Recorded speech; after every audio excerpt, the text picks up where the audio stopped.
السلام عليكم. اليوم غنحضر معكم لاول مره غنجرب هاد الطارت لاطارت. اول حاجه غادي نحتاج لنا 8 ديال البيض. المهم نتوما على حسب المول اللي عندكم، واش كبير او لا صغير. انا غادي نعزل على البياض على الصفار ديال البيض ونخليه جانبا. ومن بعد غادي نبدا بعمليه التخليط في هاد المولينكس، او اذا كان عندكم هذاك الخلاط اليدوي ديروه، يعني الآلي اليدوي. انا دزت عليه شويه كيكه الملحه، ومن بعد غادي نخليه يتخلط حتى يولي طلع لينا ديك الكشكوشه، واحد الكشكوشه بيضاء. عاد باش غادي نبداو نضيفو عليه السكر غادي نضيفو عليه بمقدار ديال الكاس الا ربع. بالنسبه للناس اللي دالي الا درتو 5 البيضات ديروا نصف كاس ديال السكر. انا غادي نبقى نخلط فيه وانا كنضيف السكر شويه بشويه. المهم غنخليكم المكونات اسفل الفيديو. غنبقى نضيف السكر شويه بشويه ومن بعد نخليه يتخلط حتى يبان لي ان هذاك القوام ديال الجينواز ديالنا يعني ما بقاتش كتحرك بصعوبه، كتحرك يعني. وتقدروا نتوما كاع تقلبوا هذاك الاناء وما غاديش تنزل لكم. ها نتوما كيفاش غنوريكم في هذا الفيديو. من بعد غادي ندوزو نحضروا الصفار ديال البيض. هنا عندي 8 ديال الصفار البيض. كيف كنقول لكم اذا كان عندكم 5 البيضات يعني ديروا الكميه الا ربع. هنا غادي نضيف عليها 190 غرام ديال السكر كذلك، او كاس الا ربع. هنا زدت معلقه ديال الخل. وبالنسبه للدقيق هنا احتاجيت 190 غرام ديال الدقيق. بالنسبه للناس اللي اللي بغيتو ديروا الكاكاو غديروا 90 غرام ديال الدقيق و20 غرام ديال الكاكاو. وهنا عندي كاس الا ربع ديال الزيت، وغادي نخليها تخلط ليا تما. وغنزيد عليها كاس الا ربع ديال الحليب ومعلقه ديال الخماره ديال الحلوى ومعلقه ديال المنسم اللي بغيتو. بالنسبه لهذا الخليط خاصكم تخليوه حتى يولي يبان لكم ابيض، يعني بدا يبيض لكم عاد باش تزيدوا عليه المكونات الاخرين. انا كيف كتشوفوا معايا القوام ديال هذا الخليط هذا. من بعد غادي نبدا نضيف عليه شويه بشويه هذاك البياض ديال البيض اللي وجدنا قبل، بشويه بشويه. كيف كتشوفوا انا في الفيديو راه غير حيت مزربه الفيديو داكشي اش كيبان لكم كيتخلط بالزربه. هو راه انا خلطت بشويه بشويه باش ما يدخلش ليه الهواء لداخل، يعني بتأني ما كتبغيش هذا الخليط، ما كيبغيش انك تدخل ليه الهواء بزاف باش يجيك منفوخ. هذه هي لاجينواز. هنا درت واحد المول درت فيه الورق هكا، ومن بعد كنضربوه هكا باش يجي ليا السطح مستقيم. وكناخذوا شي حاجه بحال هكا تكون هي ديال البلاستيك. المهم تفاداو غير الحديد باش تنفخ لكم. وهنا غادي نعبر الشوكولا. عندي هنايا 200 غرام ديال الشوكولا.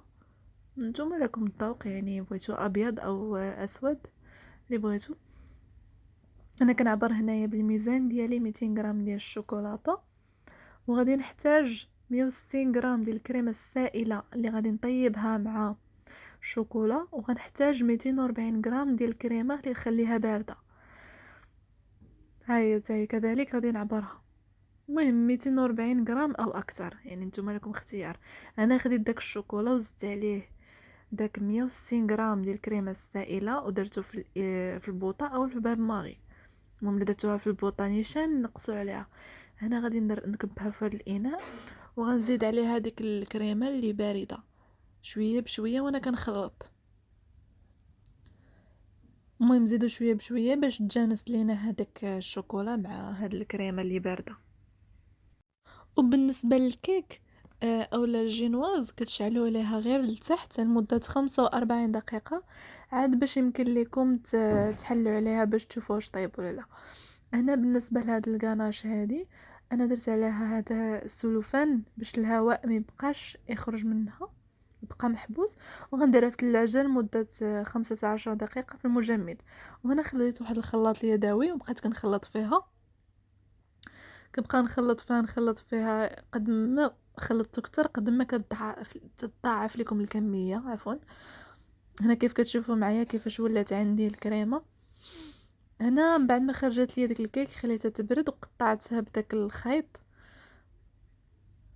المهم هذه اول مره يعني غنجرب هاد الكيك، يعني هاد الطورطه. انا مع على حسب المول اللي عندكم، انا عندي هذا مربع، داكشي علاش قطعته بداك الشكل. وهنا نتوما كتشوفوا على حسب الشكل اللي عندكم كتقطعوا على قدو. ومن بعد دابا شي شويه غندوزو للتزيين. واذا بغيتو هذيك الكناج ديالكم رجعوها الثلاجه. هنا خديت واحد اللوز سلقته واحد شويه وقطعته، وغنضيف عليه جوج ديال الملاعق ديال السنيده باش كيطلقوا واحد كراميليزي زوينه. هنا غندير الطبقه الاولى ديال الجينواز ديالي، غادي نسقيها. سقيتها درت كاس ديال السكر سنيده مع 3 د الكيسان ديال الماء وشويه ديال الفاني. وكندير اللوز اللي وجدت معكم. غندير ديك الطبقه الثانيه ديال الكيك اللي قطعنا ونبقى مكمله بحال هكا. وغنضيف عاوتاني اللوز اللي درت هكاك مقرمل. والطبقه الاخيره ديال الكيك حتى هي نسقيها كذلك. هنا من بعد ما حيت من هذاك المول غادي نبدا. نتوما لكم الاختيار في الديكور. هنا انا قطعت الجوانب، الا بالكم الجوانب ما مقادينش قطعوهم. والتزيين لكم اختيار. هنا خديت هذاك المهم اعتذر على الديكور، يعني اول مره غادي نجرب هاد الحلوه هادي. المهم نتوما كتفننوا في الزواقه اللي بغيتو.